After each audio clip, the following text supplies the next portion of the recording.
មនឹងបានជោគជ័យនាំសុំសួស្ដីសេរីមង្គលមកដល់ភូមិស្រុកជំរាបម៉ែពុកប៉ែនេះទៅមុំទុកយើងបានល្បីរំលឹងកាលលំ3ថ្ងៃរំលឹងកាលលំ3ថ្ងៃដឹងទេប្រថ្លៃពេលមកមិននៅអ្នកស្រុងភូមិយើងឯងងបណ្ដុលបន្តាបន្ព្រាំងដែលមានតែជាងលងហងទៅជួយក្រុមភ្លឺស្រីពើក៏ជួយបណ្ដាលបើចាញ់ងន់ខ្លាចខ្មាំងគេខ្លាចប្រងមាម៉ែរំបែកបែកបាក់កម្លាំងចិននេះគឺពីងប៉ុណ្ណោះមិនប្រដិនក៏ហងបងទេ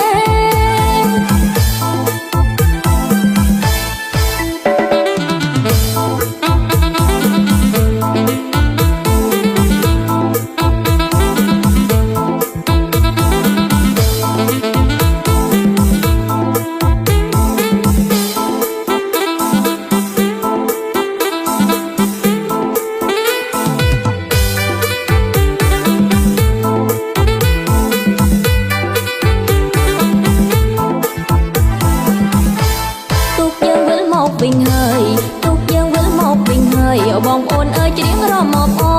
លៀបទឹកអប់ថែមព្រេងសើលៀបទឹកអប់ថែមព្រេងសើញមិនភូមិធ្វើដល់កៃឡាករច្រៀងសាកអំណរទុកយើងថ្មថ្មីដែលទៅនឹងបានជោគជ័យនាំសុំសួស្ដីសេរីមង្គលមកដល់ភូមិស្រុកជំរាបម៉ែពុកប៉ែនេះទៅមុំទុកយើងបានល្បីរំលឹងកាលលំ3ថ្ងៃរំលឹងកាលលំ3ថ្ងៃដឹងទេប្រថ្លៃពេលមកមិននៅអ្នកស្រុងភូមិយើងឯងង